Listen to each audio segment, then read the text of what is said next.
Para receber todas as novidades do canal, inscreva-se e se curtir o vídeo, clique em gostei. Aproveite para acompanhar a Rede Super nas redes sociais. Uma doença silenciosa que, se não diagnosticada, pode levar à morte. De acordo com dados da Organização Mundial de Saúde, cerca de 20% da população apresenta o colesterol LDL, mais conhecido como colesterol ruim elevado. É o caso do Cícero, que por acaso descobriu que o nível de gordura no sangue estava acima do ideal. Eu fui no médico e ela me passou uma lista de exames para fazer um check-up, e nesse check-up tinha um exame de sangue. E nisso, através do exame de sangue, descobriu que eu tinha um colesterol um pouco elevado. Placas de gordura alojadas na corrente sanguínea que impedem a livre passagem do sangue para o coração e outros órgãos. O colesterol alto é um dos principais fatores de risco para as chamadas doenças cardiovasculares, e a má alimentação pode contribuir com isso. Eu casei com uma salgadeira, então eu amo salgado, né? Eu comia muito salgado, coxinha, pastel, fritura, hambúrguer, bacon, sou fã de bacon. Então eu acho que manteiga também, eu exagero na manteiga. Minha esposa sempre falava, olha, você come muita manteiga, eu não dava ouvido, né? E infelizmente essas coisas também, elas aumentam o nível do colesterol. Outro fator que pode aumentar o nível do colesterol ruim é a hereditariedade. Diogo possui uma alimentação balanceada e pratica esportes regularmente. Mesmo assim, tem colesterol alto. Com cerca de 18, 19 anos, em alguns exames de sangue de rotina que eu ia fazer, eu descobri que eu tinha então um colesterol acima do recomendável e passei a controlar. E descobri que era via hereditário, né? Porque minha mãe tinha colesterol alto e a família dela toda. A partir disso eu comecei a acompanhar para saber, mesmo eu magro e fazendo exercício físico, se isso poderia subir ou não. Apesar de séria e ainda não ter cura, a doença possui tratamento. Cícero e Diogo devem tomar diariamente um comprimido que ajuda a abaixar o nível de colesterol. Isso aliado à prática de esportes e a uma dieta rica em frutas, verduras e legumes. E não necessariamente seu corpo vai te avisar que você tem colesterol alto. Então eu nunca saberia pelo meu corpo simplesmente. Obviamente que eu tomo remédio há um tempo, então pode ser que eu já inibi esse problema. Mas muita gente, o fato de ter o colesterol alto já tem a consequência do colesterol alto de imediato e muitas vezes é irreversível. Não somente a morte, mas alguma perda que ele pode ter na sua saúde em razão de não ter controlado. Então ele não tem sintoma, então a pessoa ela nunca vai sentir alguma coisa por causa do colesterol. Então eu recomendo que as pessoas façam um exame para saber como é que está o nível do colesterol. Tanto baixo ou alto é preocupante, a pessoa tem que andar com ele no normal. Então é importante fazer esse exame para poder saber.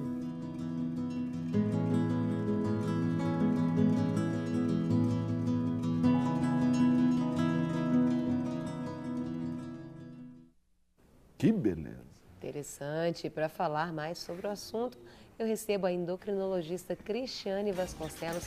Muito bom dia. Bom dia. Seja muito bem-vinda. Obrigada. A gente estava batendo um papo aqui enquanto a matéria passava, já começando a tirar as dúvidas. Começa falando para a gente, Cristiane, doutora Cristiane, qual que é o colesterol bom, o ruim, como que funciona esse esquema, eles conviverem juntos e a gente ter uma saúde bacana? O colesterol alto é a gordura no sangue que está aumentada, né? E isso vai levar às doenças cardiovasculares, que isso é a nossa maior preocupação. O colesterol, ele não se dilui no líquido, porque ele é uma gordura. Então, para ele ser transportado, ele tem duas moléculas que são as mais conhecidas, que são o LDL e o HDL. O LDL, ele leva o colesterol do sangue para o fígado e o HDL contrário. Aliás, o HDL do sangue para o fígado e o LDL do fígado para o sangue. Certo. Então, por que o colesterol HDL é bom? Porque ele tira do sangue o colesterol. Ele tira do sangue a gordura e o LDL faz o contrário. Então, essa que é a diferença entre os dois. Então, LDL é o ruim, HDL é o bom. Entendi. Serginho, você me perdoa porque eu já fui fazendo perguntas, não deixa nem você dar bom dia para ela. Bom dia, doutora Cristiane. Uma bênção tê-la aqui conosco. Agora, sobre essa questão aí, o que a alimentação pode favorecer e de que forma ela favorece esse equilíbrio aí desses dois, né, HDL e LDL? A gordura que vem do alimento, ela acaba contribuindo para subir os níveis de colesterol no sangue. Então, em 30% dos casos do colesterol que está circulando, ele vem da alimentação. Então, uma alimentação rica em fritura, embutidos, salame, salsicha, os derivados do leite gordo, né? O leite integral, os queijos muito amarelos, eles vão fazer com que esses níveis de colesterol subam no sangue. Porém, a gente também tem a produção pelo próprio organismo. O próprio fígado, ele produz um pouco de colesterol. E isso faz com que algumas pessoas tenham a questão genética, o problema do colesterol por questões genéticas. Então, isso faz com que o equilíbrio entre isso é que é o mais importante. Então, ingerir pouco e ter um metabolismo bom daquela gordura que tanto a que é produzida quanto a que é ingerida. Entendi. Eu queria perguntar, a mãe, durante ali a gravidez, a má alimentação da mamãe pode afetar, pode fazer com que o bebê ele nasça com problemas aí na questão do colesterol?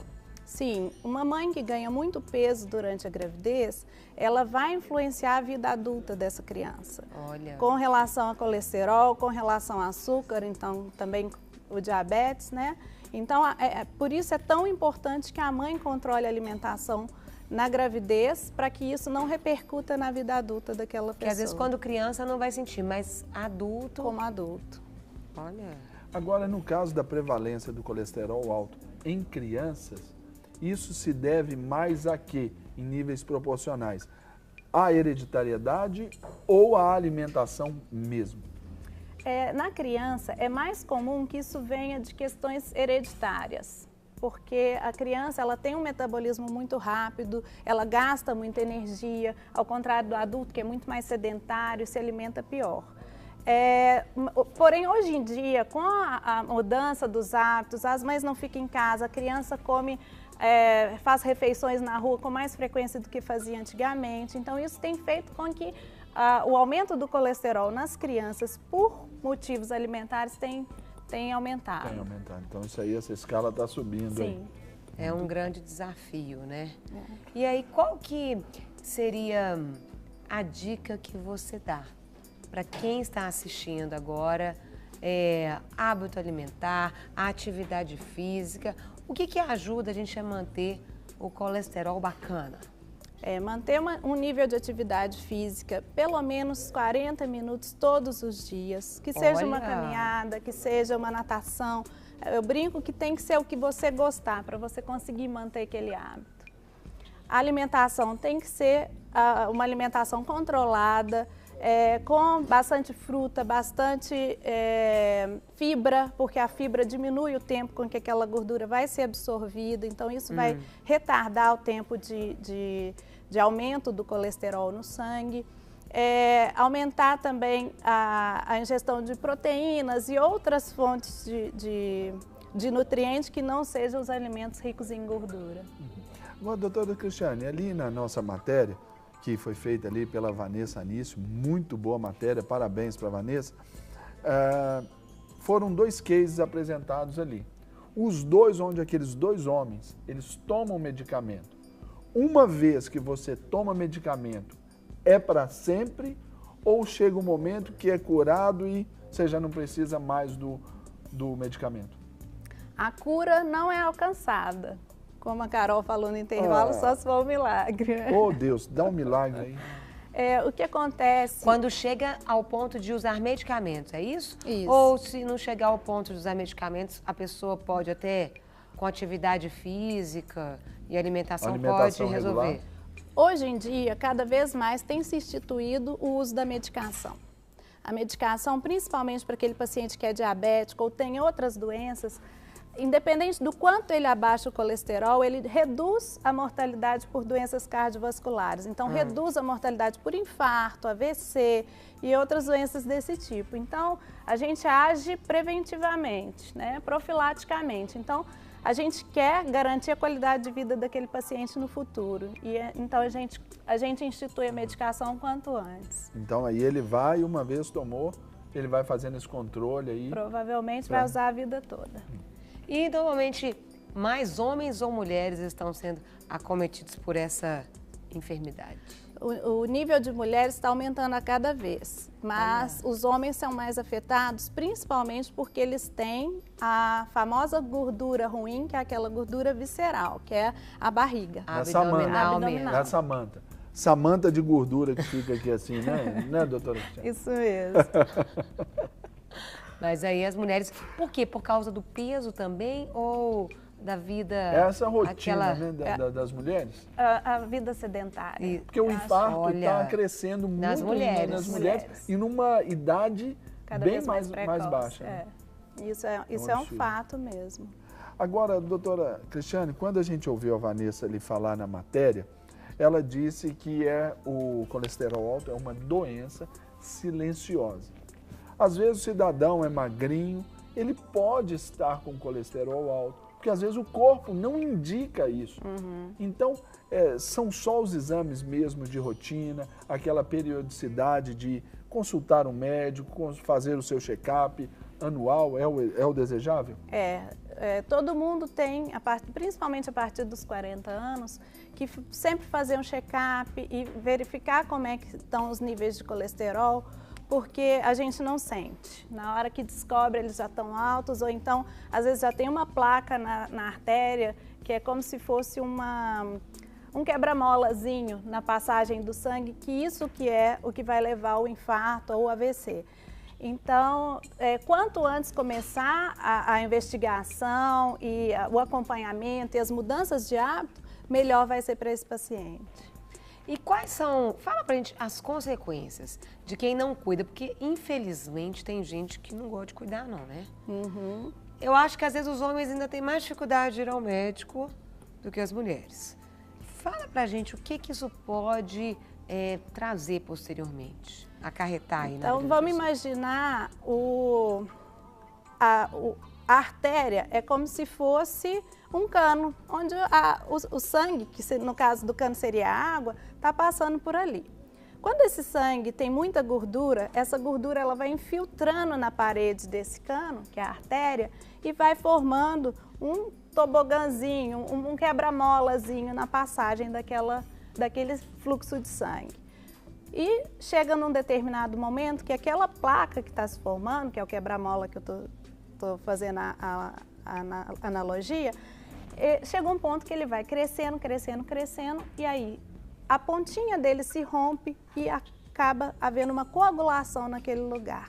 E isso entope.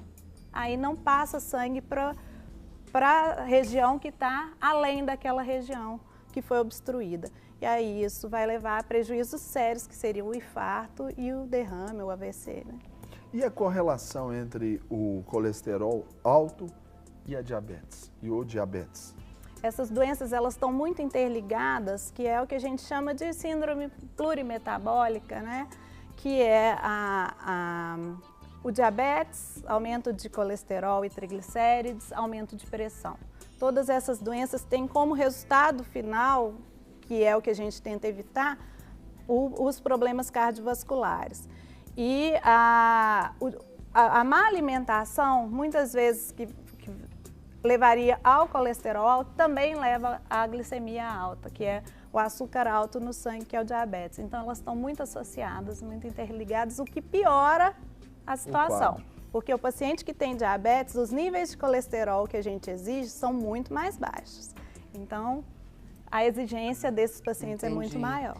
Qual seria a frequência para você está ali controlando o colesterol? De quanto em quanto tempo você tem que ir ao médico? Será que meu colesterol está bacana ou não está? Qual seria essa frequência para a gente? E a partir de qual idade começar a observar, doutor? O ideal a partir dos 40, 45 anos, desde que você não tenha nenhum fator Falta de muito para risco. você, Carol. Calma. Graças a Deus. Eu fiquei feliz agora, hein? Boa, Carol. Essa foi Não sei, boa. valeu. Essa foi... E quais seriam os fatores de risco? Sedentarismo, obesidade, história familiar positiva, ou seja, tem um parente, a mãe, o pai, o irmão que tem colesterol alto, e a má alimentação. E a gente sempre tem que fazer, um paciente que não tem nada, não tem história familiar e que vai fazer de rotina, a gente sugere que seja feito uma vez por ano, pelo menos. Do contrário, pode abreviar esse tempo aí. Sim.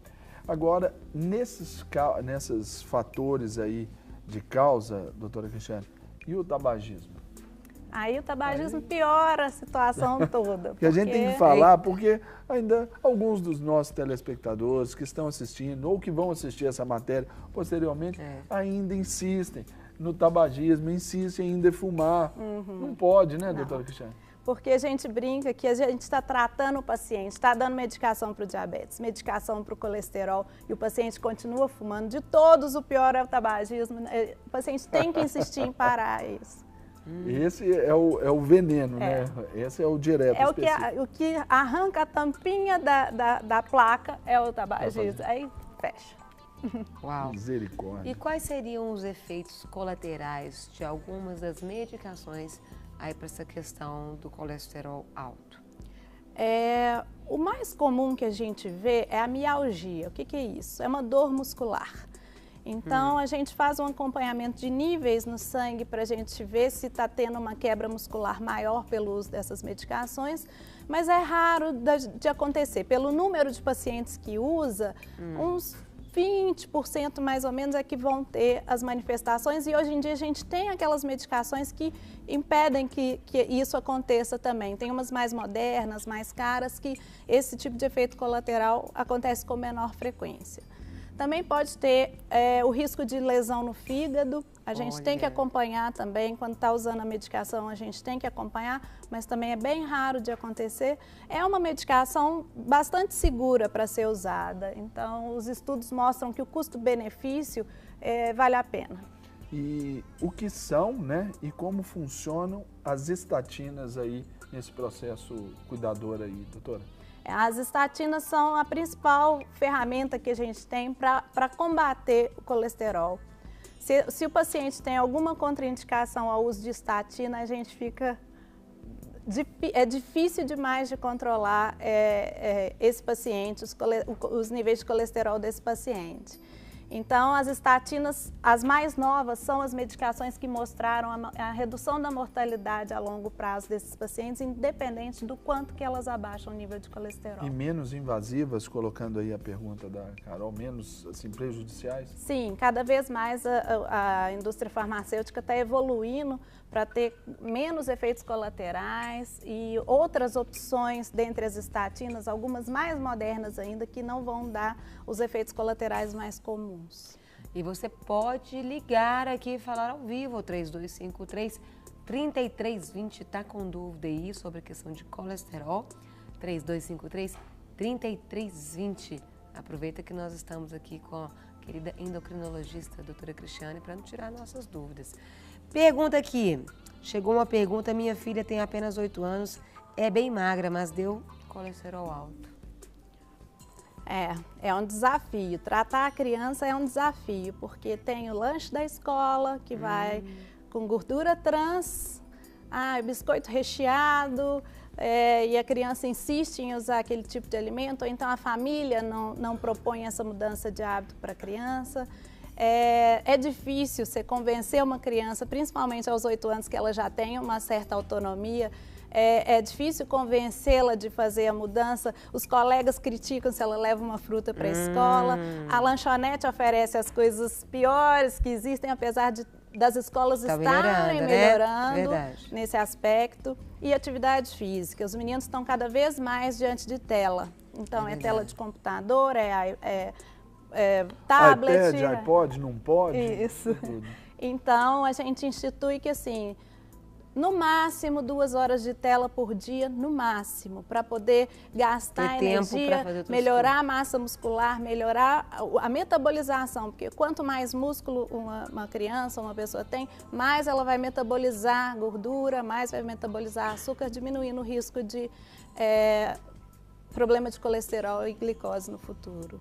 Doutora Cristiane, você falou sobre a alimentação das crianças e elas ficam muito aí nessas questões das bolachas recheadas, dos biscoitos, né, como mineiramente nós falamos. O que são aí, qual o prejuízo dessas gorduras saturadas?